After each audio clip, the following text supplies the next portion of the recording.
एक घड़ी, एक घड़ी माने कितना होता पता है आपको? एक घड़ी का मतलब होता है 24 मिनट। कितना होता है? 24 मिनट। 2.5 घटी का 1 घंटा होता है, तो सही 24 सही है। 24 मिनट की एक घड़ी होती है। एक घटी, आधी घटी, अरे 24 नहीं कर पा रहे तो 12 कर लो। आधी में पुण्य आधे, 12 नहीं कर पा रहे, 12 मिनट भी ना कर पा तो 6 मिनट कर लो। 6 मिनट भी कर लोगे तो तुलसी संगत साधु की, तो 6 मिनट की संगत भी साधु की हरहि कोट अपराध, आपके करोड़ों पापों को दूर कर देगी। महाराज जी ने एक बात बताई थी, आपने सुना होगा कि संतों की संगति से क्या असर होता है। महाराज जी उस दिन बता रहे थे कि एक नाली में पड़ा कीड़ा राजकुमार बनकर के प्रकट हुआ केवल संत के दर्शन मात्र से। भागवत में भक्ति देवी ने क्या कहा? भागवत में भक्ति देवी कह रही हैं कि भो भो साधु क्षणम तिष्ठा। नारद जी से कहा आप एक पल के लिए रुक जाइए। तो नारद जी ने कहा कि एक पल में, एक क्षण में क्या हो जाएगा? अगर तुमको दुख भी है तो एक क्षण में कैसे दूर हो जाएगा? हो ही नहीं सकता। तो भक्ति देवी ने कहा महाराज आपको पता नहीं है, भो भो साधु क्षणम तिष्ठ मत चिंता मपिनाशया। मेरी चिंता का आपके एक क्षण दर्शन से नाश हो सकता है। नारद जी ने कहा कैसे? बोले दर्शनम तब लोकस्य, जैसे ही मैं आपके दर्शन कर लूंगी तो सर्वदा गहरम परम, संसार के सारे सुख केवल साधु के दर्शन से प्राप्त हो जाते हैं। ये संत के दर्शन में इतनी कृपा है। इसीलिए तो कहा संत मिलन को चालिए तज माया अभिमान, जो जो पग आगे धरे तो कोटिन यज्ञ समान। संत के मिलन को चलो, एक एक पग आगे धरोगे तो करोड़ों यज्ञों के समान आपको फल प्राप्त होगा। ये संत मिलन की कृपा का फल है। आजकल हम संतों से मिलने भी जाते हैं तो एक ही आशीर्वाद कहते हैं महाराज आशीर्वाद दे दो, क्या कि संपत्ति आ जाए, कहते हैं कि नहीं? महाराज आशीर्वाद दे दो। बोले क्यों? बोले महाराज घर में कलेश मचा है। कुछ मांगते नहीं, यही मांगते हैं भगवान से भी, संतों से। भगवान क्या इसीलिए है कि तुम्हारे कलेश को दूर करें? भगवान से मांगना है तो भक्ति मांग लो। जिस दिन भगवान की नजर पड़ जाएगी, तो किसी ने कहा कि तेरी नजर पड़ी तो कमल हो गए। हम तो वैसे ही पुष्प थे, तेरी नजर पड़ी तो कमल हो गए, और तेरी बातें करी तो गजल हो गए। मेरी हस्ती तो थी जैसे टूटा हुआ मकान, पर तेरी नजर पड़ी तो महल हो गए। ये कृपा हनुमान जी की है। एक दृष्टि पड़ जाए बस, और जिस दिन हनुमान जी की दृष्टि आपके ऊपर पड़ गई तो ये संसार सब आपके पीछे हो जाएगा। पता है क्यों? इसमें भी श्लेष है, इसमें भी कारण है। जहां पर कृपा राम की हुई तो ता पर कृपा करें सब कोई। आप देखिए संसार में भगवान जिसको बड़ा कर देता है उसके पीछे बहुत लोग लग जाते हैं। ये सत्य है क्या? सत्य है। भगवान ने जिसको बड़ा किया उसके पीछे जनता लगी है, और जो बड़े पद पे नहीं पहुंच पाया उसको कोई गिनता नहीं है। क्यों? क्योंकि जिस पर राम जी की कृपा नहीं हुई उस पर संसार भी कृपा नहीं करता। धनी गेह में लक्ष्मी बसती। लक्ष्मी किसके घर में जाती है? धनी के घर में। धनी गेह में लक्ष्मी जाती, नहीं जाती है निर्धन घर में। सागर में सरता मिलती है, नहीं मिलती है सूखे सर में। नदियां कहां पर जाकर के मिलती हैं? सागर में। और जबकि सागर को नदियों की कोई आवश्यकता है क्या? कोई आवश्यकता नहीं, फिर भी नदियां सागर में जाकर के मिलती हैं। कोई नदी आज तक सूखे सर में नहीं गई। जहां पर सूखा पड़ा हो, नदी सागर को छोड़ करके सूखे में चली गई हो, ऐसा कभी नहीं हुआ। धनी गेह में लक्ष्मी बसती, नहीं जाती है निर्धन घर में। सागर में सरता मिलती है, नहीं मिलती है सूखे सर में। भैया, ये लक्ष्मी भी भेदभाव करती है, लेकिन धन्य है गोविंद जिन्होंने कभी भेदभाव नहीं किया। दुर्योधन के भोजन को त्याग करके बिजरानी के घर चले गए। एक बात और बताएं, किसी ने भगवान से पूछा, प्रभु आप अयोध्या नाथ रहे, आप द्वारकाधीश रहे, तो आपके तो कितने भोग लगे होंगे, कितने प्रसाद लगे होंगे, 56 भोग कई बार लगे होंगे। तो हमारी एक विनती है। तो भगवान ने कहा बताओ। बोले इतनी बार 56 भोग लगे आपके, तो आपको सबसे अच्छा भोजन कहां पर लगा, सबसे स्वादिष्ट? तो भगवान ने कहा दो जगह हमको बहुत स्वादिष्ट भोजन लगा। इतना स्वादिष्ट भोजन हमने आज तक कभी नहीं खाया। तो भक्त ने पूछा वो 2 जगह कौन सी है? तो भगवान ने कहा, राम कृष्ण 2 जन्म में भोग लगे कई बार। राम और कृष्ण जन्म में कई बार मेरे भोग लगे, पर एक सबरी एक विदुर घर तृप्त भये 2 बार। भरपेट भोजन तो हमने 2 ही बार किया है, एक सबरी के घर और एक विदुरानी के घर। मैया सबरी ने बेर खिलाए। कई लोग कहते हैं कि झूठे बेर खिलाए, झूठे। हमको तो पता नहीं कि वो लोग कहां से पढ़ते हैं, हमको तो कहीं लिखा ही नहीं मिला। झूठे बेरों का प्रमाण ही नहीं मिला हमको आज तक। ना तो तुलसी कृत रामायण में है कि झूठे बेर खिलाए, ना ही वाल्मीकि रामायण में है, ना ऐरावती रामायण में है, ना राधे श्यामी रामायण में है। तो हमें और रुके हैं। तो जिसका भी मन करे वो आ जाओ कि महाराज जी लिखा है, कहीं नहीं लिखा, प्रमाणित। दूसरा, कई लोग कहते हैं कि अंधे का पुत्र अंधा होता है। पूछा कहां लिखा है? बोले द्रौपदी ने कहा। किससे कहा? बोले दुर्योधन से। पूरे महाभारत में कहीं नहीं लिखा, और ना ही लिखा है और ना ही होता है। क्या अंधे का पुत्र अंधा होता है? नहीं, लेकिन बना दिया, शब्द बना दिए, चलने लगे। टीवी सीरियल वाले कहने लगे तो हम भी सब लोग कहने लगे। कभी वेदों को पढ़ा, शास्त्रों को पढ़ा, कभी नहीं पढ़ा, लेकिन कह रहे हैं। भैया,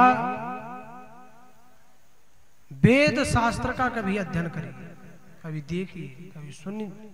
केवल सुनो मत, पढ़ो भी, तो आपको भी पता चलेगा कि सत्य क्या है। ये शास्त्र की शुद्धि है। और इन्हीं कारणों से कभी कभी हम परेशान हैं। लोग अपने घरों में परेशान हैं, और परेशानी का कोई बड़ा कारण नहीं है, कि नहीं कारणों से लोग परेशान हैं। और सबसे बड़ी परेशानी बताएं, ये लगता है कि हम दुखी हैं और सुखी हैं। ऐसा लगता है कि नहीं कि हम ही हमको दुख है, बस पड़ोसी तो बड़े आनंद में है। बाबा तुलसीदास जी ने कहा कि ऐसा लगता है पर होता नहीं है। रंक कहे धनवंत सुखी, धनवंत कहे सुख राजा को भारी। राजा कहे महाराज सुखी, महाराज कहे सुख इंद्र को भारी। इंद्र कहे चतुरानन को सुख, चतुरानन कहे सुख विष्णु को भारी। और तुलसीदास विचार करे, हरि भजन बिना सब जीव दुखारी। भगवान के भजन के बिना इस दुनिया में सब दुखी है, कोई सुखी नहीं है। इसलिए केवल भगवान का भजन करो, भगवान के भजन से ही आपको सब प्राप्त हो सकता है। और आपके क्षेत्र में तो सिद्धेश्वर सरकार बैठे हैं, यहाँ के तो दो दो प्रभाव हैं।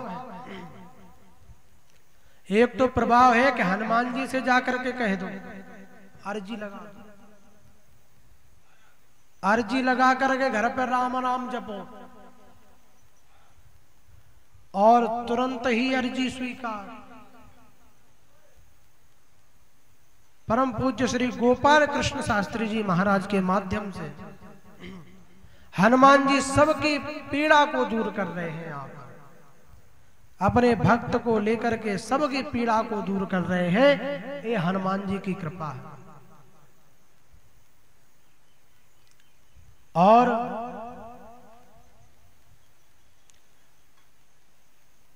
जीवन में कलेश कितना भी हो, दुख कितना भी हो, केवल हनुमान जी को पकड़े रहो।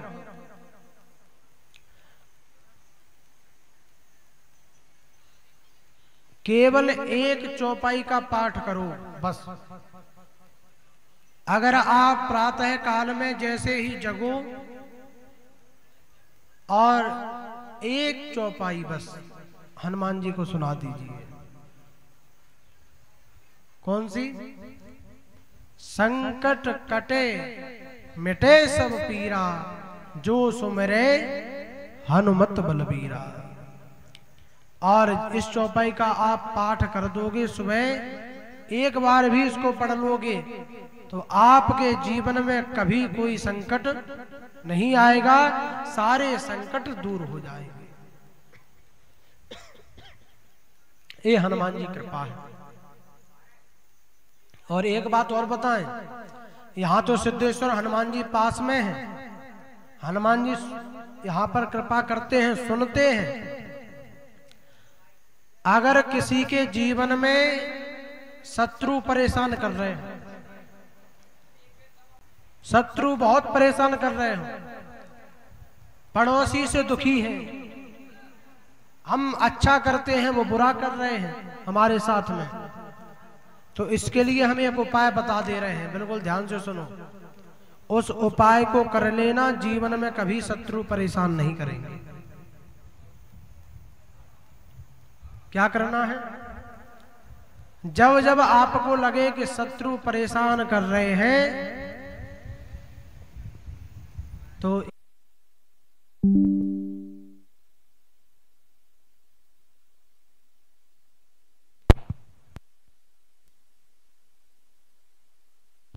हेलो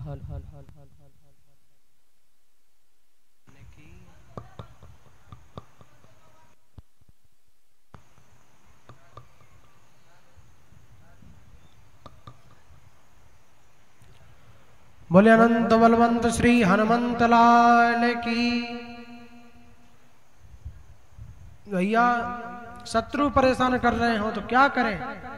एक नारियल लेकर के रात्रि में अपने सिरहाने पर रख करके आप सो जाइए। सोमवार की रात्रि में, मंगलवार की सुबह हनुमान जी की 11 परिक्रमा लगा करके जिससे आपको परेशानी हो रही है उसका 5 बार नाम लेकर के और हनुमान जी के चरणों में चढ़ा दीजिए। हम गारंटी देते हैं कि उसी दिन से वह शत्रु आपको परेशान करना बंद कर देगा, परेशानी आपकी मिट जाएगी। सिद्धेश्वर हनुमान जी उसी दिन से परेशानी को मिट देंगे, एक कृपा है। और यहाँ के हनुमान जी रोगों को भी दूर करते हैं, कैसा भी रोग हो, कैंसर हो, पथरी हो, ट्यूमर हो, असाध्य से असाध्य रोग हो, तो आपको क्या करना है? जब डॉक्टर से दवाई लेकर के परेशान हो गए हैं और दवाई काम नहीं कर रही है किसी भी प्रकार से, तब क्या करें? तो उस समय पर भोजपत्र लेकर के, भोज का पत्र आता है, उसको लेकर के उस पर श्री हनुमते नमः 5 बार लिख करके भोजपत्र पर, और शनिवार के दिन सायकाल में जब सूर्य अस्त हो जाए उसके बाद उस भोजपत्र को हनुमान जी के मंदिर में लेकर के 11 परिक्रमा लगा करके उनके यहाँ स्पर्श करा करके और किसी बहते जल में उसको विसर्जन कर दीजिए, तो उसी दिन से वह रोग नष्ट हो जाएगा, उसी दिन से रोग में आराम मिल जाएगा। ये हमारी गारंटी है 100%, बिल्कुल आराम मिलना प्रारंभ हो जाएगा, इसमें कोई संदेह नहीं है।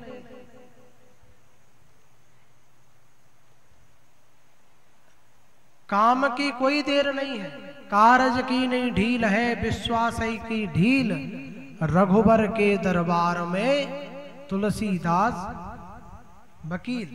तुलसीदास जी वकालत कर रहे हैं, काम की कोई देर नहीं है, हमारे विश्वास की देर है। और एक बात बताएं,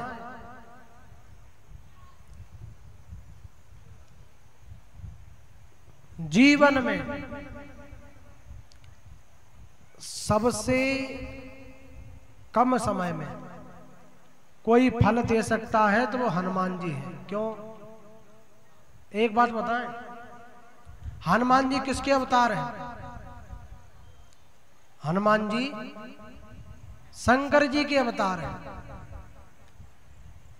सबके दरवाजे बंद मिल सकते हैं आपको, और सबके खुलने का बंद होने का एक टाइम है, कितने बजे खुलेंगे, इतने बजे बंद होंगे। केवल एक दरबार ऐसा है, उस दरबार को हम आपको बता दे रहे हैं।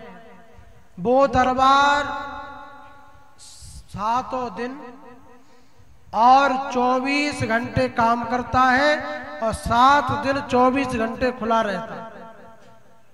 एक ऐसा दरबार आपको बता रहे हैं। पता है कौन सा दरबार है? आप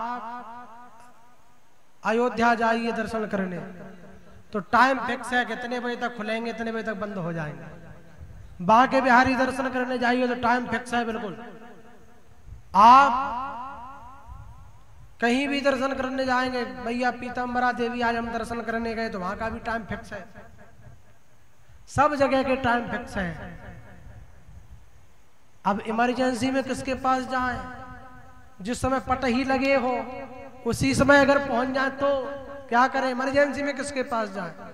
तो कहा एक दरबार, आप जाकर के कहीं भी जाइए, हर मोहल्ले में मिल जाएंगे। जाकर के घंटा बजा करके और जोर से कहिए हर हर महादेव। उसी समय शंकर जी बिल्कुल सावधान, बताओ भक्त क्या बात है। वो दरबार कभी बंद नहीं होता है, 7 दिन 24 घंटे खुला रहता है। अब तो ये स्थिति है, कई लोग तो सुबह 4 बजे जाकर के बाल्टी भरी ठंडे पानी की, अब तो ठीक है सर्दी में कुरा देते हैं, तो लाइन लगी है। और एक बात बताएं, भगवान शंकर पर जल क्यों चढ़ाया जाता है? इसलिए तो कहते हैं एक लोटा जल सब समस्याओं का हल। तो जल ही समस्याओं का हल क्यों है, पता है आपको? इसका भी कारण है। शास्त्रों ने कहा कि आप किसको कैसे प्रसन्न करेंगे, तो किसी ने कहा कैसे, तो उन्होंने कहा हम बताते हैं। अलंकारः प्रियो विष्णु, अगर भगवान विष्णु को प्रसन्न करना है तो भगवान विष्णु किससे प्रसन्न होंगे? अलंकार से। भगवान विष्णु प्रसन्न हो जाते हैं। अलंकारः प्रियो विष्णु जलधारा शिव प्रिया, और शिव को प्रसन्न करना है तो कैसे प्रसन्न होंगे? जलधारा, जल की धारा जैसे भगवान शंकर के ऊपर पड़ी तो भगवान शंकर प्रसन्न हो जाते हैं। सूर्य को प्रसन्न करना है तो कैसे प्रसन्न करेंगे? शास्त्र ने कहा कि नमस्कारः प्रियो सूर्य, सूर्य को प्रातः काल में आप नमस्कार करिए, भगवान भुवन भास्कर प्रसन्न हो जाएंगे। और ब्राह्मण को प्रसन्न करना हो तो ब्राह्मण को कैसे प्रसन्न करेंगे? ब्राह्मण को प्रसन्न करने का और भी सरल उपाय है। दो उपाय बताते हैं आज आपको, एक नहीं। एक तो शास्त्र कह रहा है कि प्रणामो विप्रमधुर, ब्राह्मण को केवल आप प्रणाम कर लीजिए, अभिवंदन कर लीजिए, सम्मान कर लीजिए तो ब्राह्मण इसी में प्रसन्न हो जाते हैं। दूसरी बात, एक हम बताए दे रहे हैं ब्राह्मण को प्रसन्न करने का एक उपाय है। हमारे दादाजी कहा करते थे दंदरौआ पर, अभी जो दंदरौआ पर महाराज जी आए थे, परम पूज्य स्वामी महामंडलेश्वर स्वामी श्री रामदास जी महाराज दंदरौआ सरकार, उनके गुरुदेव भगवान महाराज जी के गुरुजी हमारे दादाजी थे। उस दंदरौआ पे पहले महंत, उन्हीं के शिष्य, उन्हीं की गद्दी को, अपनी गद्दी को प्रदान किया परम पूज्य प्रातः स्मरणीय अनंत श्री भूषित महामंडलेश्वर स्वामी श्री रामदास जी महाराज को।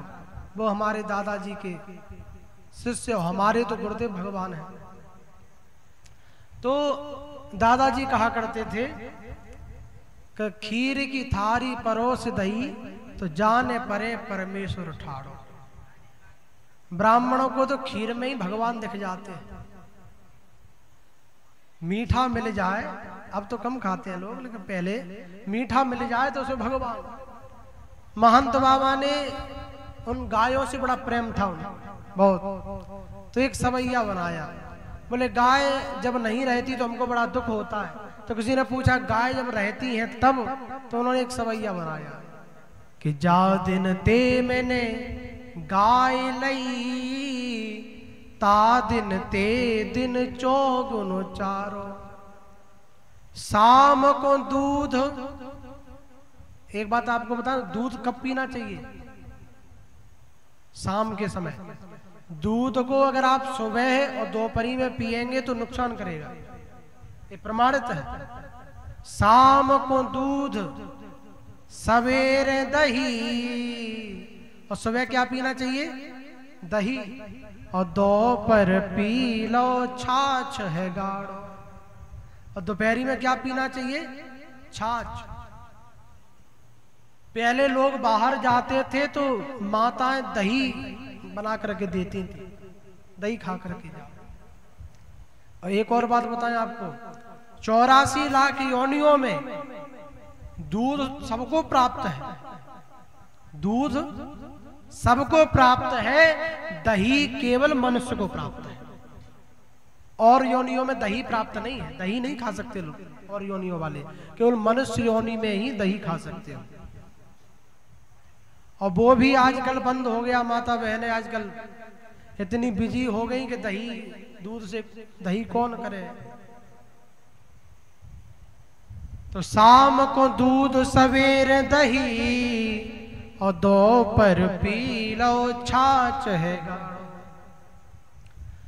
ले गड़सा कुटी कतरबे को बैठो, तो छूट गयो सब देह को जाड़ो। सर्दी पड़ रही थी, सर्दी लग रही थी, तो कुटी कतर ने बैठ गए तो सारी सर्दी चली गई। तो ले गड़सा कुटी कतरबे को बैठो, तो छूट गयो सब देह को जाड़ो। और जब घर लौट करके आए तो उसी गाय के दूध की खीर बनी। और जैसे ही हारे थके आए तो बैठे, तो खीर की थाली जैसे सामने आई, तो खीर की थाली परोस धरी, तो जान परे परमेश्वर ठाड़ो। तो उसमें भगवान दिखाई दे रहे हैं। हवन में स्वाहा और ब्राह्मणों की आहा, क्या भोजन है। इससे बड़ा फल इस दुनिया में कोई नहीं है। शास्त्रों में भगवान ने कहा मैं 2 ही जगह भोजन ग्रहण कर सकता हूं, तीसरी कोई जगह नहीं। तो किसी ने कहा 2 जगह कौन सी है, बताते तो जाओ। तो भगवान ने शुक्ल यजुर्वेद में कहा कि पहले मैं भोजन ग्रहण करता हूं ब्राह्मणोश मुखमासीना। कहा करता हूं, ब्राह्मणों के मुख के द्वारा। ब्राह्मणोसी मुखमासीना, पहला मेरा मुख है ब्राह्मण। पूछा दूसरा, तो कहा मुखाध्यग्नि रजायतः, दूसरा मेरा मुख है अग्नि, जहां पर मैं दोनों जगह प्रत्यक्ष रूप में भोजन ग्रहण करता हूं। तीसरी कोई जगह ऐसी नहीं है जहां पर मैं स्वयं ग्रहण नहीं करता। ये प्रभाव। लेकिन समय का परिवर्तन, अब तो कलयुग का प्रभाव है। कलयुग के प्रभाव में लोग अपनी, अगर शुद्ध भाषा में कहें तो अपने बाप को बाप नहीं कह रहे। एक स्थिति बनी हुई है।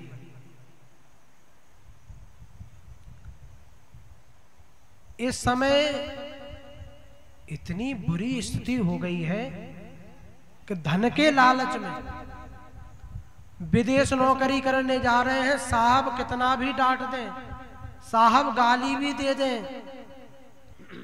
साहब कुछ भी कह दें तो कोई दिक्कत नहीं, घर में पिताजी ने डांट दिया तो कलेश हो जाएगा। अब सोचिए क्या विडंबना है हमारे देश की, हमारे राष्ट्र की, हमारे समाज की। ये विडंबना है कि हम बाहर से गाली खा करके आ रहे हैं, लेकिन घर पे पिता से नहीं सुन सकते। और ये असत्य नहीं है, ये सत्य है। कोई ये नहीं कह सकता कि असत्य है।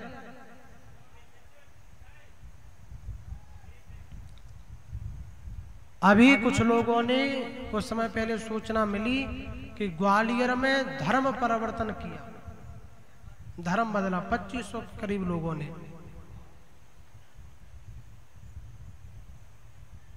स्वधर्मे निधनम श्रेय परधर्मो भयावह। इस दुनिया में केवल धर्म कोई है तो वो केवल एक ही धर्म है, वो है सनातन। सनातन के अलावा इस दुनिया में कोई धर्म नहीं है। सनातन ही पुरातन है, सनातन ही सत्य है, केवल एक ही धर्म सत्य है। तो किसी ने हमसे कहा, बोले महाराज अगर यह धर्म सत्य है तो ये केवल एक ही जगह पर क्यों रह गया, विदेशों में तो है ही नहीं। विदेशों में लोग कहाँ इनको ज्यादा मानते हैं, कहाँ इन देवी देवताओं को मानते हैं, कहाँ इतना करते हैं, फिर भी चल रहे हैं। और भगवान के जितने अवतार हुए भगवान के इसी पृथ्वी पर हुए, यहीं पर फिर भगवान को जगन्नाथ क्यों कहा जाता है? जगन्नाथ का मतलब होता है कि जग में कहीं भी अवतार ले, केवल भारत में अवतार लेते हैं, फिर जगन्नाथ कैसे हैं?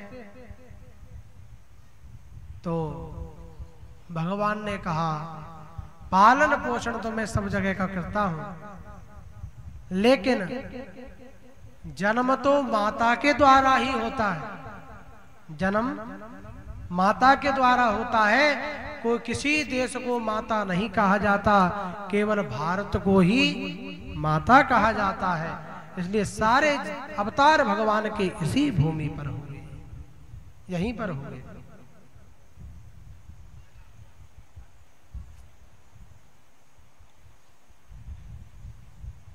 हनुमान जी अपनी कला में निपुण हैं और जीवन में जो जैसा करता है उसको वैसा ही फल देते हैं। कोई हेर फेर नहीं करते, कोई बदलाव नहीं करते। किसी ने कहा पापी लोग बहुत हो गए, जहां पर हमको विश्वास है वो लोग भी आज पैसे से बिक जाते हैं। किसी व्यक्ति का केस चल रहा था कोर्ट में, उसको न्याय मिलना था, और जिसने अन्याय किया था जज साहब जानते थे कि इसने अन्याय किया है, इसको सजा होनी चाहिए, तो उसने जज साहब को शाम को मिलने गया, जज साहब से कहा महाराज मुझको बाइज्जत बरी करवा दीजिए। उन्होंने कहा तुम बरी नहीं हो सकते। क्यों? क्योंकि तुमने पाप किया है, तुमने किसी की हत्या की है, तुमको मैं बरी नहीं कर सकता। तो उस व्यक्ति ने कहा महाराज अगर आप मुझको बरी कर देंगे तो मैं आपके पिताजी से आपको मिलवा सकता हूं जिनका स्वर्गवास हो गया, उनसे मैं तुमको मिलवा दूंगा। जज साहब ने कहा पिताजी कैसे मिल जाएंगे? बोले मेरी गारंटी, अगर मैं आपके पिताजी से न मिलवाऊं तो आप मुझको फांसी की सजा दे देना। जज साहब ने कहा ठीक है। दूसरे दिन गए तो इनको तो बाइज्जत बरी कर दिया, उसको सजा सुना दी, और जज साहब जानते थे कि उसका दोष नहीं है जिसको सजा दी। शाम को जज साहब ने कहा चलो हमारे पिताजी से मिलवाओ, कहां पर है? तो उसने कहा चलो। साथ में लेकर के गया, और जाकर के एक जगह पर पंगत चल रही थी, वहां पर जूठी पत्तलें डली हुई थी। जाकर के इशारा किया कि इस पत्तल को उठाइए, और जैसे ही पत्तल को उठाया तो उसके नीचे कीड़ा छोटा सा रिंग रहा था। तो उसने कहा ये तुम्हारे पिताजी हैं, ये तुम्हारे पिताजी हैं। जज साहब को क्रोध आ गया, ये हमारे पिताजी कैसे हो सकते हैं? तो उस व्यक्ति ने कहा कि तुमको पता था कि मेरा अन्याय है, फिर भी तुमने मुझको बाइज्जत बरी कर दिया, तो ऐसे पुत्र का पिता कीड़ा ही बना होगा, उसको स्वर्ग कभी नहीं मिल सकता।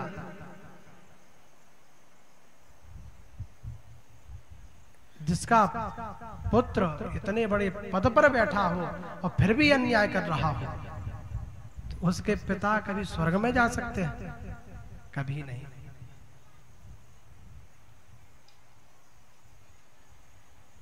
ये काल चक्र है जो अपनी गति से चलता है, इसमें कोई कुछ नहीं कर सकता, कोई बदलाव नहीं हो सकता। इसमें समय अनुसार वही होगा जो पहले से निश्चित है। हम कितना भी उसको करें, कितना भी टालें, वो टल नहीं सकता। एक बात बताएं, एक कथा आती है गरुड़ पुराण में, एक कथा। एक तोता डाली पर बैठा था, सभी बिल्कुल ध्यान से सुनना, बहुत समझने की बात है। एक तोता डाली पर बैठा था, तो यमराज जी वहां से निकले। यमराज, तो यमराज उस तोता को देख करके हंसने लगे। तो जैसे ही यमराज हंसे, तो तोता को तो भय लगने लगा कि दुनिया का और कोई हंसे तो ठीक, आज तो यमराज ही हंस रहा है देख करके। वो यमराज देख करके हंस जाए, इसका मतलब क्या है? इसका मतलब है कि अब तुम्हारा नंबर लगने वाला है। तो तोता घबरा गया बहुत, और घबरा करके उसके एक मित्र है भगवान गरुड़, गरुड़ से एक बार उसकी मित्रता हुई थी। तो भगवान गरुड़ के पास पहुंचा, गरुड़ से जाकर के कहा प्रभु मैं बहुत भयभीत हूं। उन्होंने पूछा क्या बात हो गई? बोले आज यमराज जी आए थे और यमराज जी मुझको देख करके हंस रहे थे। गरुड़ ने कहा चिंता मत करो, मैं तुम्हारा मित्र हूं, यमराज तुम्हारा कुछ नहीं बिगाड़ सकते, मेरे पीठ पर बैठो। तो तोता को अपनी पीठ पर बैठा करके गरुड़ जी 7 समुद्र दूर एक गुफा में छोड़ करके आ गए, बहुत दूर। लौट करके जैसे ही आ रहे थे तो रास्ते में यमलोक मिला। तो गरुड़ जी ने सोचा क्यों ना पूछते चले कि क्यों हंस रहे थे। तो रास्ते में आकर के पूछा, यमराज जी ने देखा कि भगवान गरुड़ आए हैं। अरे प्रभु, आप क्यों आए हैं? आज्ञा कर दे तो मैं आपके पास सेवा में हाजिर हो जाता। यमराज जी ने कहा। गरुड़ जी ने कहा, नहीं नहीं, ये छोड़ो, मैं यहाँ से निकल रहा था तो सोचा आपसे मिलता चलूं, लेकिन आज आप मृत्यु लोक में गए थे। तो यमराज जी ने कहा, गए तो थे। एक तोता डाली पर बैठा था, उसको देख करके आप हंस रहे थे।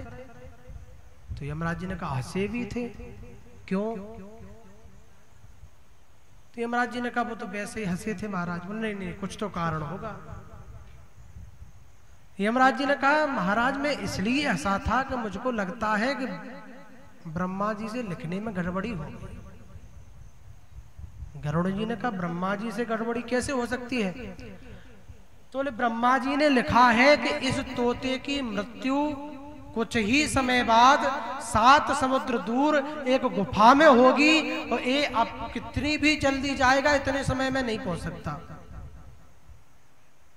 इसलिए ब्रह्मा जी ने गलत लिखा है इस बार। और इस बार मैं सोच ही रहा था कि इस बार गलत हो जाए तो मैं रजिस्टर लेके पहुंच जाऊंगा। ये गलत है, इसलिए मैं हंस रहा था।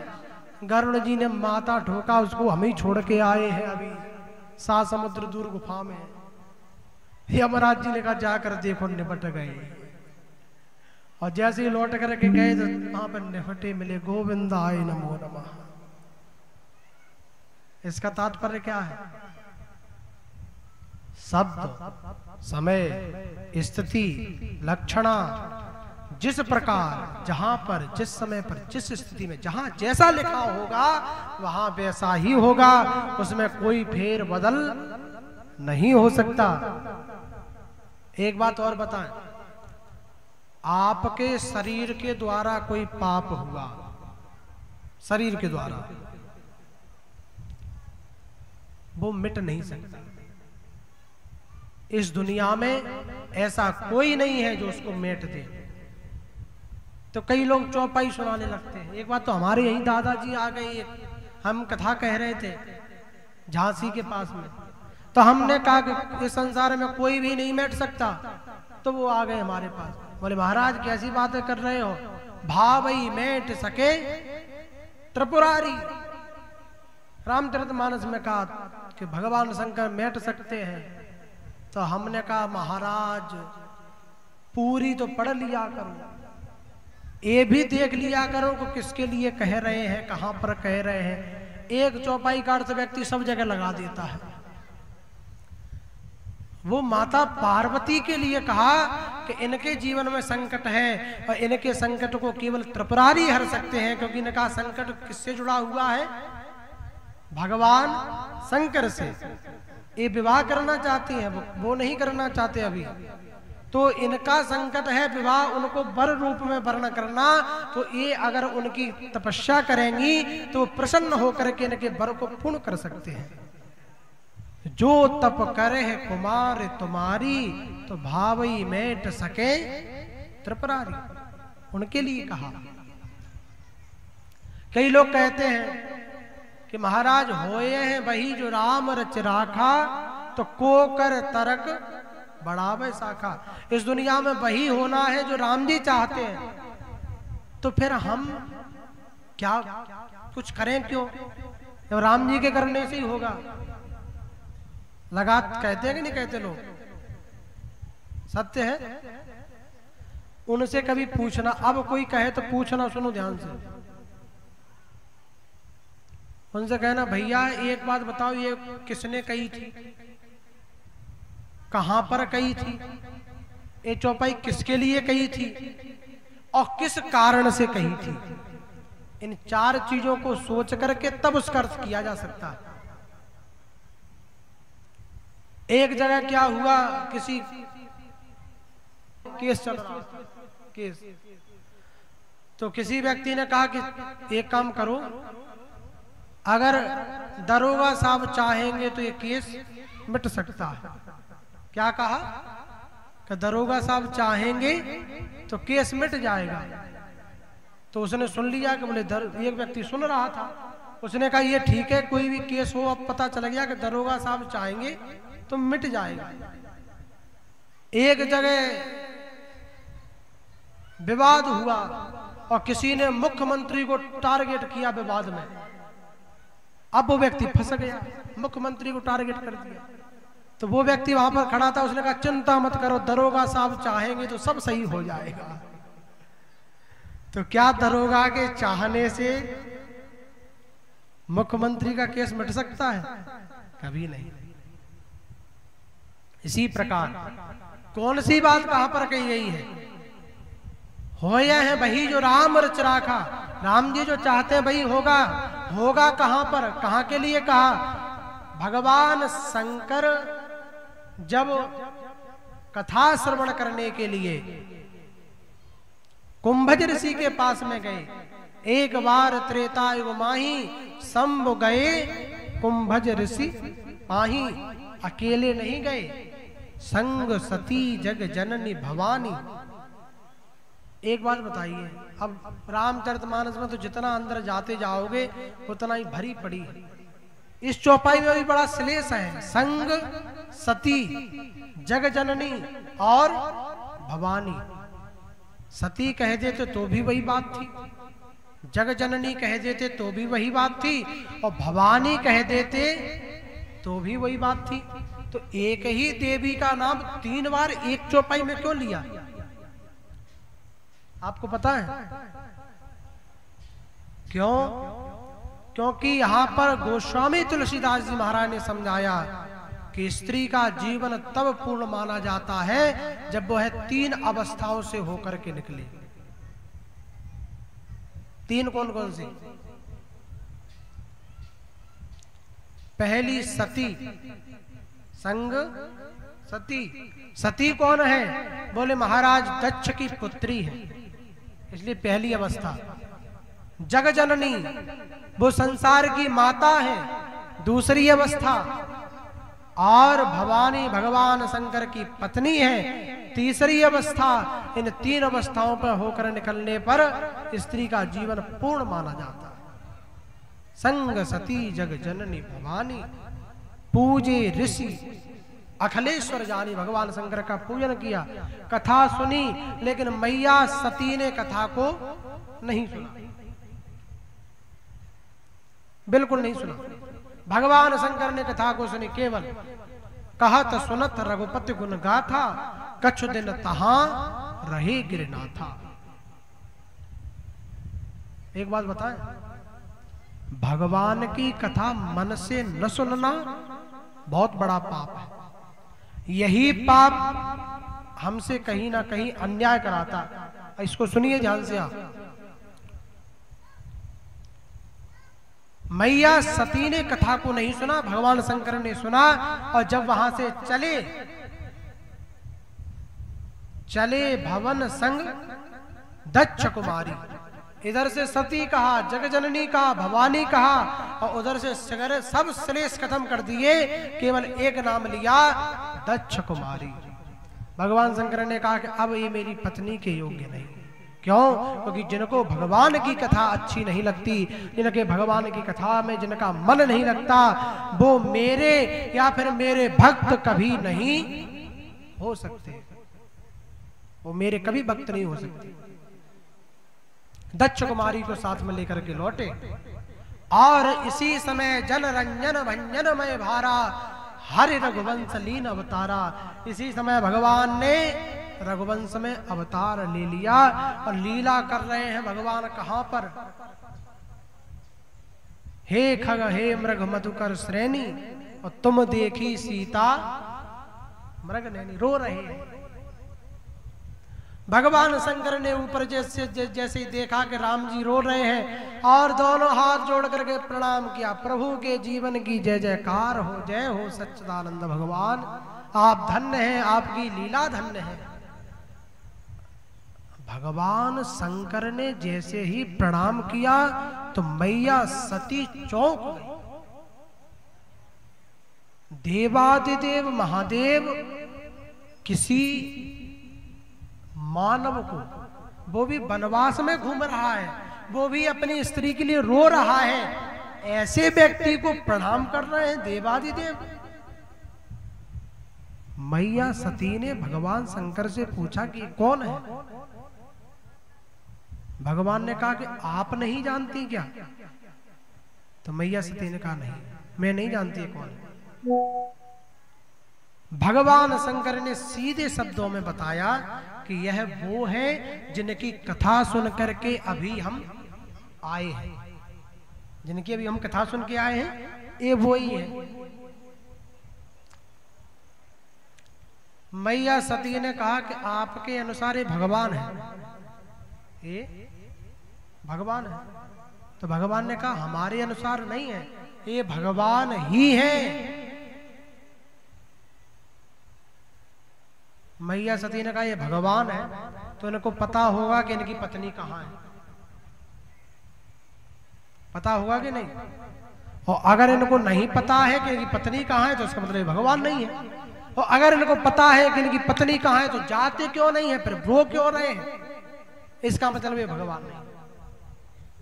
भगवान शंकर ने कहा कि मान जाओ ये भगवान है। सती ने मना कर दिया, नहीं मैं नहीं मानूंगी, भगवान नहीं, अगर आप कहो तो परीक्षा ले लो। हा। भगवान शंकर ने कहा हो गया, अब तो बेड़ा गर्क है, परीक्षा। भगवान शंकर ने बहुत समझाया, मैया सती नहीं मानी। तब भगवान शंकर ने कहा कि मोरे कहे न संशय जाही, अब मेरे कहने से इनका संशय नहीं जाएगा। और वित विपरीत भलाई नहीं, अगर मैं अब इनको रोकता हूं तो वो ठीक नहीं होगा। कह दिया जाओ, मैं इसी बटवृक्ष के नीचे बैठा हूं, तुम परीक्षा लेकर के वापस आ जाओ।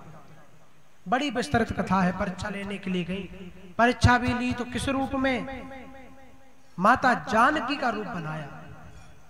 धन्य है, माता जानकी का रूप बना करके सामने गई तो राम जी ने नहीं देखा, पहले लक्ष्मण जी ने पीछे से देखा। और लक्ष्मण जी ने देखा भी क्या? लक्ष्मण दीख उमाकृत वेशा। लक्ष्मण जी ने मैया पार्वती को देखा। उमा किसका नाम है? पार्वती मैया का। तो पार्वती मैया का तो अभी जन्म भी नहीं हुआ। जन्म हुआ है क्या? ये तो सती है, सती भी सीता बनी है, पार्वती का तो अभी कोई नाम ही नहीं। तो फिर लक्ष्मण जी ने उमा को कैसे देख लिया? राम कथा बड़ी गूढ़ है, इसको समझना इतना सहज नहीं है। सीधे सीधे कह करके तो कुछ भी निकल जाओ, बहुत गूढ़ है। उमा को कैसे देखा? तो बाबा ने कहा कि 14 वर्ष जाग करके जो योगी तपस्या कर रहे हैं वह लक्ष्मण त्रिकालदर्शी हैं, 3 कालों को देखते हैं। उन्होंने देखा कि अब ये सती नहीं रही, न ये माता जानकी रही, अब इनको पार्वती बनना पड़ेगा, इसमें कोई संदेह नहीं है। इसलिए अगले जन्म को देखा तो लक्ष्मण दीख उमा कर्तवेशा, अगले जन्म को देख लिया। राम जी ने प्रणाम किया, मैया आप यहाँ कैसे विचरण कर रही हैं? बाबा शंकर कहाँ है? मैया ने कहा इन्हें तो इस रूप में भी पहचान लिया। अब तो प्रणाम करके वापस लौटी, और जैसे ही वापस हुई पीछे मुड़ करके देखा तो राम जी जा रहे हैं, बीच में मैया जानकी जा रही है, पीछे लक्ष्मण जी जा रहे हैं। फिर आंख बंद करके आंखों को खोला तो ना तो राम जी है, ना लक्ष्मण जी है, ना सीता जी है। फिर आंख बंद करके आंखों को खोला तो राम ही राम दिख रहे हैं। फिर आंख बंद करके आंखों को खोला तो कहीं कुछ नहीं दिख रहा, माया फैला दी भगवान ने। और जैसे माया के चक्कर में मैया पड़ी, उसी समय मूर्छित होकर के जमीन पर बैठ गई। राम जी ने अपनी माया को उसी समय समेट लिया, और जैसे नेत्रों को खोला तो राम लक्ष्मण जाते हुए दिखाई दे रहे हैं, मैया जानकी के साथ में। राम जी ने मानो यहाँ पर संदेश दिया कि मैं कभी भी वैदेही से विलग नहीं होता, मैं हमेशा वैदेही के साथ में रहता हूं। यह संदेश आज दिया। और पता है मैया सती जब वापस लौट करके आई तो शंकर भगवान ने पूछा कि परीक्षा ले ली? तो मैया सती ने पता क्या कहा? कछु न परीक्षा लीन गुसाई कीन प्रणाम तुम्हारी नहीं। भगवान जैसे आपने यहां से प्रणाम किया ना, ऐसे ही मैं प्रणाम करके वापस आ गई, परीक्षा नहीं ली। पहला पाप, पहला गिनो, एक एक पाप गिनना ध्यान से। पहला पाप भगवान की कथा मन से न सुनना। दूसरा पाप भगवान पर संदेह करना। तीसरा पाप पति के वचनों को सत्य न मानना। चौथा पाप भगवान की परीक्षा लेना। पांचवा पाप वो भी जानकी के रूप में। और छठवां सबसे बड़ा पाप आकर के शंकर जैसे पति से झूठ बोलना कि मैंने कोई परीक्षा नहीं ली। तब शंकर देखे उधर ध्याना, सती जो कीन चरित सब जाना। और सब जान गए तो भगवान शंकर ने संकल्प कर लिया, शिव संकल्प कीन मन माही, यह तन भेंट सती मोहे नाही। आपको पता, जब माता पार्वती का जन्म हुआ, माता पार्वती को जो अमर कथा सुनाई है, श्रीमद् भागवत कथा, तो उसमें माता पार्वती को नींद आ गई। और नींद उसी को आती है जिनके पूर्व जन्म के पाप होते हैं। तो यह पाप माता से बने जिनकी वजह से भागवत सुनते सुनते माता को निद्रा आने लगी। ये प्रभाव आज का विधर्मी प्रभाव। धन्य है वो भगवान शंकर जिन्होंने अपने लिए कभी कुछ नहीं किया। भगवान शंकर जैसा त्यागी इस दुनिया में कोई नहीं हो सकता। परम वैरागी ऐसा कोई नहीं हो सकता। जिन्होंने लंका भी बनवाई तो रावण को दे दी। लंका रावण की थोड़ी थी, लंका किसकी थी पता है? ये लंका जो सोने की है वो शंकर जी की थी। इसीलिए तो सुंदरकांड में लिखा कि मंदिर मंदिर प्रतिकर शोधा, जहां तहां देखे अगणित जोधा। हर घर में मंदिर है। तो किसी ने कहा राक्षसों के घर में, हर घर में मंदिर? बोले हाँ, मंदिर में राक्षस रह रहे हैं। तो किसी ने कहा कि हर घर में मंदिर कैसे है? तो किसी ने कहा ये भगवान शंकर के लिए बनाई गई थी, इसलिए हर घर में मंदिर है। जहां तहां देखे अगणित जोधा, गयऊ दशानन मंदिर माही। अति विचित्र कही जात सो नाही। अति विचित्र क्या है पता है आपको? बाबा तुलसीदास जी को अति विचित्र लगाना पड़ा, तो इसका मतलब अति विचित्र का मतलब तो बहुत बड़ा हो जाता है। विचित्र भी नहीं, अति विचित्र। अति विचित्र का मतलब होता है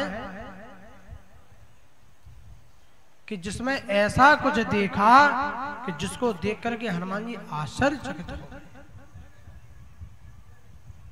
दो चीजें देखी। कौन कौन सी? एक तुलसीदास जी की रामायण से बताते हैं और एक श्रीमद् वाल्मीकि रामायण से बताते हैं।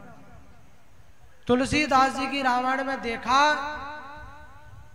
कि अति विचित्र कही जात सुनाई, शयन किए देखा कपितेहि। रावण को सोते हुए देखा, लेकिन मंदिर महु न दीख वैदेही। उस भवन में माता जानकी नहीं दिखी। तो हनुमान जी ने कहा कि हरण करके लाया है, तो माता जानकी तो है ही नहीं इसके पास। तो ये अति विचित्र था। दूसरा वाल्मीकि रामायण में लिखा कि हनुमान जी उसके रसोई घर में चले गए और रसोई घर में जाकर के देखा कि रावण ने भोजन किया, दही खाया।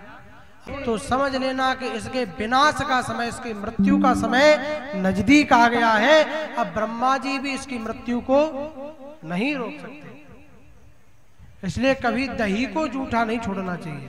पहले के हमारे बुजुर्ग थे तो दही खाते थे तो उसमें पानी डाल के उस पात्र में पी जाते थे। सत्य है क्या? सत्य है।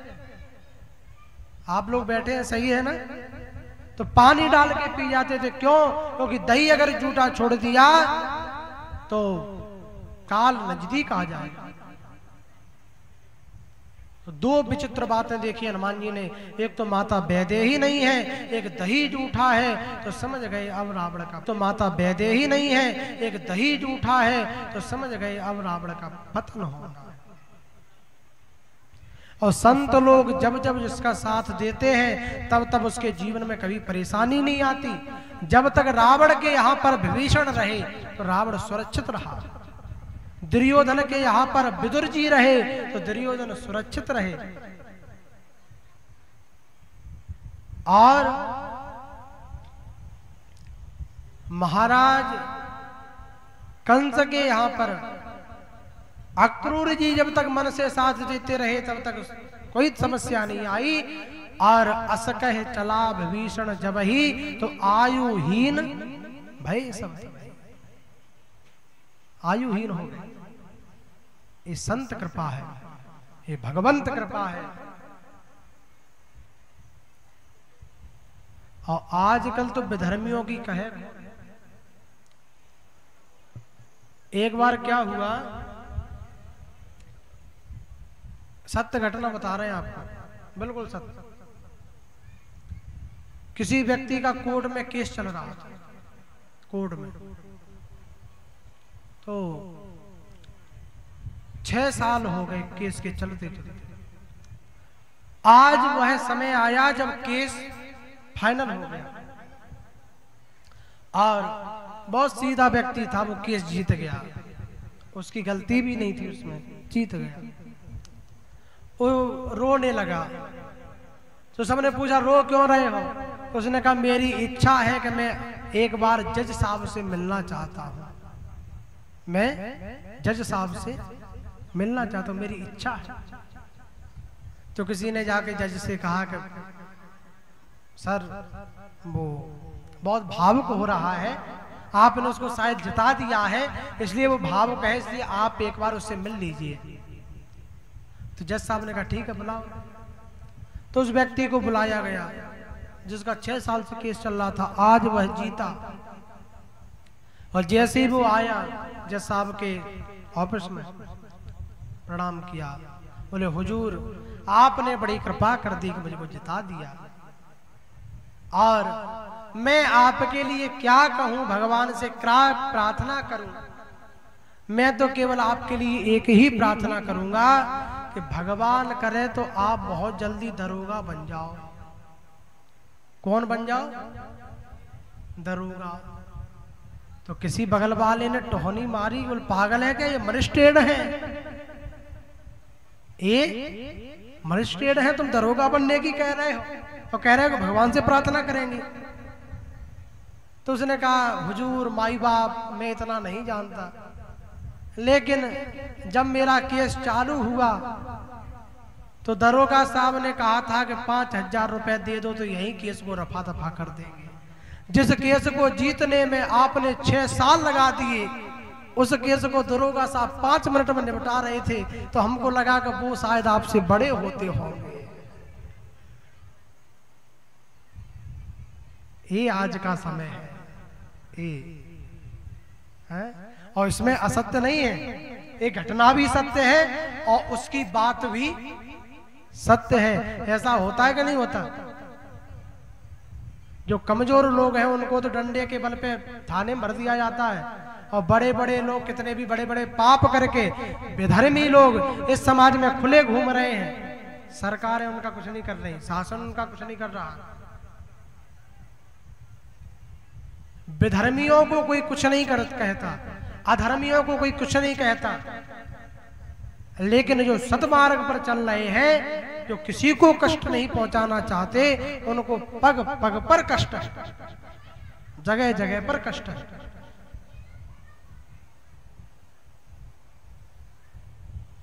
अभी एक न्यूज आई थी कुछ समय पहले कि किसी घर में ही कि भाई ने केवल जमीन के पीछे, थोड़ी सी जगह के पीछे दूसरे भाई में गोली मार दी। दूसरे भाई को मार दिया। किसके लिए? केवल जगह के लिए। क्या हमारा राष्ट्र यही था? क्या हमारी सभ्यता यही थी? क्या हमारी संस्कृति यही थी? नहीं। हमारी संस्कृति वो थी कि जिसमें जब राज्य की बात आई तो राम जी ने एक गेंद बना करके पूरे राज्य को भरत जी की तरफ उछाल दिया, आप रखो। और दुखी होकर के भी नहीं, भरत प्राण प्रिय पावे राजू, भरत मेरे प्राणों के से प्रिय है। अगर भरत को राज्य मिलेगा तो इससे प्रसन्नता मेरे जीवन में कुछ नहीं हो सकती। ये मेरा देश था, ये हिंदू राष्ट्र था।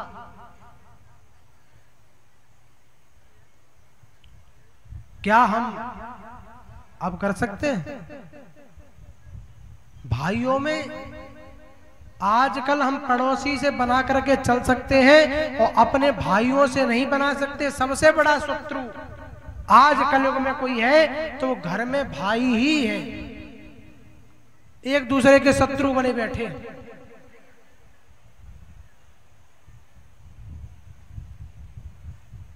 शहर में कितने भी बड़े बड़े मकान बने हों दोनों के भाइयों के, लेकिन गांव में अगर 2 कमरे का मकान बना है तो उसी 2 कमरे के मकान के पीछे बोला चाली बंद हो जाती है।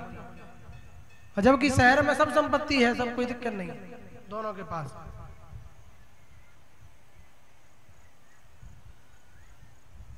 एक हम सत्य घटना बताएं आपको। एक जगह 2 भाई रहते थे। बड़े भाई का पुत्र विदेश में नौकरी करता था और कुछ समय बाद बड़े भाई विश्राम हो गए तो छोटे भाई ने बड़े भाई की संपत्ति भी अपने ही नाम करा ली। और उनका पुत्र रहता था विदेश में। वो आया, अंतिम संस्कार करके चला गया, उसको पता नहीं चला, पूरी संपत्ति अपने नाम करा ली। तो किसी गांव के व्यक्ति ने एक नोट लिखा, पत्र लिख करके भेजा कि भैया तुम्हारी संपत्ति तुम्हारे चाचा जी ने अपने नाम में करा ली है। उसके यहाँ पर पत्र गया। उसने जब पत्र को देखा दुख तो हुआ, लेकिन उसने दूसरा पत्र लिख के भेज दिया, आया नहीं। और दूसरा पत्र जब आया और उनके चाचा जी ने पढ़ा तो उस पत्र में लिखा था कि हम धन्य हैं कि हमारे कुल में आप जैसे पूर्वज हुए हमारे कुल में, क्योंकि इस कुल में आज तक ऐसा आप जैसा धर्मात्मा कोई नहीं हुआ। इस कुल में आज तक इस संपत्ति को लेकर के अपने साथ में कोई नहीं गया। कुछ समय में पहले मेरे पिताजी का निधन हो गया। मेरे पिताजी भी खाली हाथ ही चले गए, लेकिन आप धन्य हैं कि आप इस संपत्ति को अपने साथ में लेकर के जाओगे। तो अगर आपको आवश्यकता हो तो मैं थोड़ी बहुत शहर में भी संपत्ति मेरे नाम है, आप ऊपर ले जा रहे हो तो उसको भी ले जाना, उसको भी साथ में ले जाओ। इस पत्र को पढ़ा, सत्य घटना है कि पत्र को लेकर के टिकट करा करके उसके पास पहुंच गए, अपने भतीजे के चरणों में जाकर के गिर गए, गलती हो गई।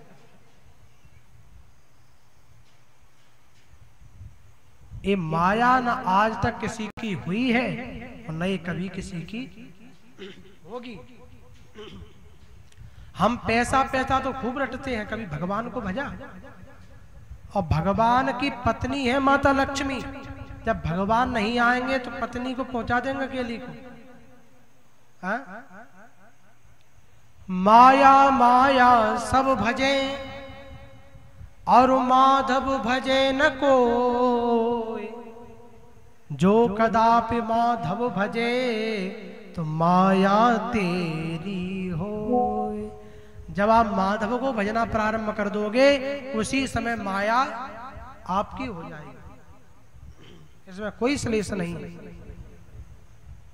केवल समझने का विषय है, बस समझने का विषय क्या है। हम समझने में कभी कभी समस्या है। कैसे? जैसे किसी दुकान पर खरबूजा बिक रहे थे, तो बेचने वाले की कला, तो उसने आवाज लगाई कि खरबूजा शक्कर से मीठे, खरबूजा शक्कर से मीठे। तो शक्कर से ज्यादा मीठे खरबूजा हो सकते हैं क्या? हो सकते हैं तो कोई हाथ उठाओ। नहीं हो सकते ना, असंभव है। उसने कहा अगर शक्कर से मीठे खरबूजा न निकले तो सारे खरबूजा वापस ले लेंगे और 5,000 रुपए का इनाम देंगे, अगर कोई ये बता दे कि नहीं है मीठे। एक व्यक्ति चतुर था, उसने सुना ये ठीक है, तो उसने कहा 10 किलो तोल दो, 10 किलो तुलवा लिए। उसको पता था खरबूजा कौन से शक्कर से मीठे होते, तुलवा करके रख लिए। खाने लगा, उसने कहा पहले खा लो थोड़ा तब बताएंगे। तो 2-3 किलो खा गया। जाकर के कहा तुम झूठ बोल रहे हो, खरबूजा शक्कर से मीठे नहीं है तो फीके रखे। उसने कहा ऐसा हो ही नहीं सकता, हमारे सामने खाओ। तो उसने कहा लो तुम्हारे सामने खा ले। तो जैसे ही खाया उसने कहा पागल हो गया, मैं इतनी देर से गला फाड़ रहा हूं तुमको सुनाई नहीं पड़ रहा? मैं कह रहा हूं खरबूजा शक्कर से मीठे, शक्कर से लगा करके खाओगे तो मीठे लगेंगे। शक्कर से मीठे, शक्कर तो लगाओ। तो ये तो बेचने की कला है। मीठे तो तभी है जब शक्कर से मीठे, मैं बोल रहा हूं शक्कर से मीठे, तो बिना शक्कर के खा रहे हैं। ये भी कला है और समझने की, इसमें शास्त्र के लिए बोल रहा हूं, इसलिए कभी कभी आप समझ नहीं पाते। संत कुछ और कहते हैं, समझते आप कुछ और है। वेद वाणी कैसी है? तो किसी ने उदाहरण दिया, हमारे डॉक्टर श्याम सुंदर पारासर जी कहते हैं कि किसी के यहाँ पर एक सेठ जी थे किसी गांव में। तो सेठ जी को माड़ जानते हैं किसे कहते हैं? तो चावल, धान से चावल उससे निकलता है माड़।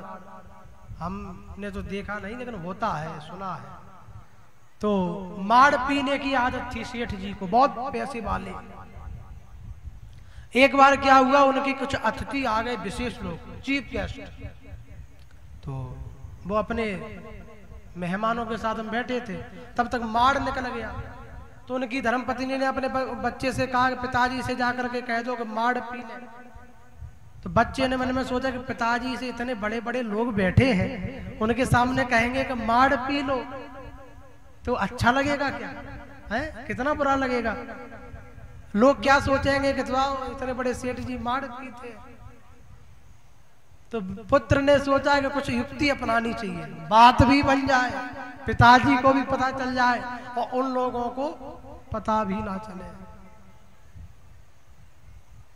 तो उस बच्चे ने जाकर के कहा कि पिताजी ने कहा जी बताइए। तो बच्चे ने कहा पिताजी धानुपुर से माड़ू जी आए हैं और कठौता घाट पर बैठे हैं, जल्दी जाकर के मिल लीजिए नहीं तो वो शीतलपुर को चले जाए। अब जो चीफ गेस्ट बैठे थे तो वो तो बैठे ही रह गए, और जो माड़ पीते थे उनको पता चल गया। धानुपुर से माने धान से उत्पन्न, माड़ू जी आए हैं माने धान से जो चावल से उत्पन्न माड़ निकला है। माड़ू जी कठौता घाट पर बैठे हैं माने काठ के पात्र में रखे हैं। तो कठौता घाट पर बैठे हैं और जल्दी जाकर के पी लीजिए नहीं तो शीतलपुर को चले जाएंगे, ठंडा हो जाएगा। तो समझने वाले तो समझ गए और ना समझने वालों ने सोचा कि धानुपुर कोई होगा, उससे कोई माड़ू जी आए होंगे जो मिलने के लिए कोई घाट होगा वहां बैठे होंगे, और नहीं मिलेंगे तो शीतलपुर कोई शहर होगा वहां को चले जाएंगे। तो ये तो अपनी कला है कि हम कैसे समझाते हैं। सत्य है क्या? सत्य है। अपना समझाने का श्रेय है कि तुम किसको किस प्रकार, किस स्थिति में किस प्रकार समझा सकते हो। वेदों में कहा, एक भागवत कथा का एक बहुत ही गूढ़ एक प्रसंग है जिसको 95% भागवत वक्ता कहते नहीं है, कहते ही नहीं। पता है क्यों? क्योंकि भागवत का सबसे कठिन वही है, उससे कठिन कोई प्रसंग नहीं। वो वक्ताओं को ही समझ में नहीं आता। पहली बार तो वो राजऋषि परीक्षित को समझ में नहीं आया पहले तो।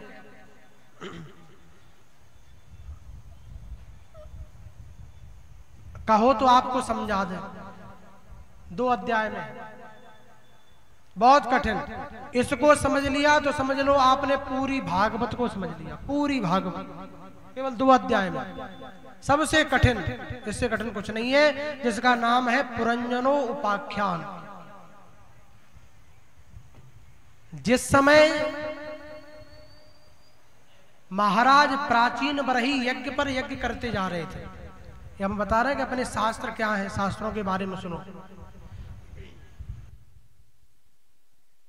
प्राचीन बरही यज्ञ पर यज्ञ, यज्ञ पर यज्ञ, यज्ञ पर यज्ञ कर रहे थे। उसी समय नारद जी आए। नारद जी ने आकर के पूछा कि ये क्या कर रहे हो? तो राजा प्राचीन बरही ने कहा, महाराज दिख नहीं रहा, मैं यज्ञ कर रहा हूं। नारद जी ने पूछा, तुमने कितने यज्ञ कर लिए अपने जीवन में? तो राजा प्राचीन बरही ने कहा, महाराज जिस प्रकार आकाश से गिरी हुई बूंदें कोई नहीं गिन सकता, पृथ्वी पर गिरे हुए कंकड़ कोई नहीं गिन सकता, और वृक्ष पे लगे हुए लता पताएं कोई नहीं गिन सकता, इसी प्रकार मेरे यज्ञ को कोई नहीं गिन सकता कि मैंने कितनी यज्ञ कर दी। आहा, नारद जी ने कहा, वाह, पाप कितने कर दिए, पाप। प्राचीन बरही ने कहा, इतनी यज्ञ करने वाला व्यक्ति पाप करेगा? नारद जी ने कहा, हाँ। कैसे? नारद जी ने कहा, ऊपर की तरफ देखो। और जैसे ही दक्षिण दिशा के ऊपर की तरफ देखा तो ऊपर की तरफ कई जानवर अपना मुख फैलाए खड़े हुए हैं कि कब प्राचीन बरही की मृत्यु हो और कब मैं इसको लेकर के अपने मुख में ग्रहण करूं। प्राचीन बरही ने जैसे ही ऊपर की तरफ देखा तो भयभीत हो गए। नारद जी से पूछा, ये सब मुझको मारने के लिए क्यों खड़े हो ऊपर? तो प्राचीन बरही से नारद जी ने कहा कि तुमने इस यज्ञ में घोड़ों की बलि चढ़ाई, बकरे की बलि चढ़ाई। तो प्राचीन बरही ने कहा, गलत नहीं किया, इस शास्त्रों में लिखा है कि घोड़े की बलि चढ़ाना चाहिए, बकरे की बलि चढ़ाना चाहिए, सत्य है, लिखा है इसमें, और जो लिखा है मैंने वही किया है, इसमें कोई गलत नहीं है। नारद जी ने कहा, तुम बहुत शास्त्रों के ज्ञाता हो, किसी ब्राह्मण को, योग्य ब्राह्मण को बुलाया तुमने? बोले नहीं, खुद से किया। बोले हाँ, यही पाप है। शास्त्रों में लिखा है कि यज्ञ में घोड़े की बलि चढ़ा दो। तो घोड़ा कौन सा? अभिमान रूपी घोड़ा, जो तुम्हारे अंदर अभिमान बैठा है ना, यही घोड़ा है, और इसकी बलि चढ़ा दीजिए। जिस समय अभिमान रूपी बलि चढ़ा दोगे उस समय यज्ञ सफल हो जाएगा। बकरे की बलि चढ़ाओ। तो बकरे की बलि क्या है पता है? तुमने बकरे काट कर चढ़ा दिए, तुमको नरक मिलेगा। बकरे की बलि नहीं चढ़ानी थी, इसमें मन रूपी बकरे की बलि चढ़ानी थी। अपने मन, जो आपका कई जगह भ्रमित होता है, उस भ्रमित मन रूपी बकरे की बलि इसमें चढ़ा दो। ये शास्त्र ने कहा। तुमने अर्थ का अनर्थ कर दिया, अब तुमको नरक भोगना पड़ेगा। अब तो कांपने लगे, भयभीत हो गए, ये क्या हो गया, अनर्थ हो गया। नारद जी क्रोध में, संत भी आज क्रोध में, तुमने जानवरों को मार दिया। एक बात पता है, इस दुनिया में सिंह, शेर होता है, शेर शाकाहारी है या मांसाहारी है? कैसा है? मांसाहारी है ना। उसके सामने आप शाकाहारी भोजन रखोगे तो क्या करेगा वो? गाय शाकाहारी है या मांसाहारी है? हा? उसके आगे आप मांस को रखोगे तो क्या खाएगी? जानवर भी जानते हैं कि हमको क्या खाना चाहिए और क्या नहीं खाना चाहिए। धन्य है वो मनुष्य जिसको चाहे तुम शाकाहार दे दो, चाहे मांसाहार दे दो, चाहे जिंदा मनुष्य को दे दो, वो सबको खा जाता है। जानवर भी जानते हैं कि हमको क्या खाना चाहिए, क्या नहीं खाना चाहिए। मनुष्य नहीं जानता। मनुष्य सब कुछ खाने पर तुला हुआ है।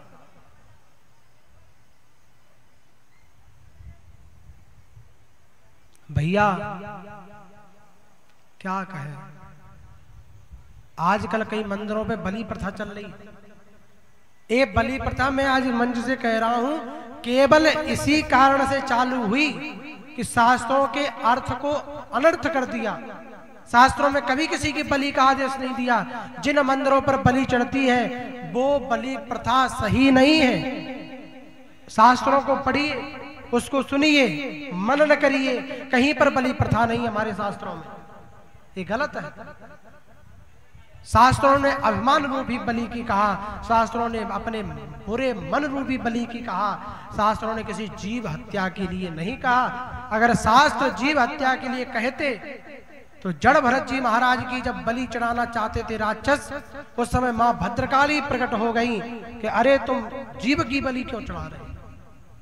इसलिए जीव की बलि के किसी ने नहीं कहा, ये गलत है, सर्वदा अनुचित है। और आजकल तो भोजन ही बलि का बन रहा है, लोग मांसाहार कर रहे हैं, जीवों को काटा जा रहा है, मारा जा रहा है, उनको पकाया जा रहा है, उनका भोजन किया जा रहा है। अगर तुम किसी जीव का भोजन कर रहे हो तो क्या तुम्हारे देवता, तुम्हारे पितृ कभी स्वर्ग में, या स्वर्ग में तो होंगे ही नहीं, मैं लिख करके देता हूं, नरक में भी सुखी नहीं होंगे।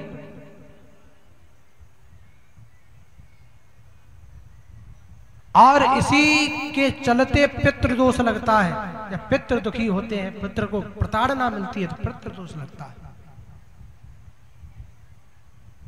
सब खा जा रहे हैं। भगवान ने कहा जीव दया सो मम दया, जीवों पर दया करो बस। और एक बात बताएं, प्राचीन बरही बहुत दुखी हो गए तो नारद जी ने 2 अध्यायों में उपाख्यान सुनाया। क्या बोले? सुनो,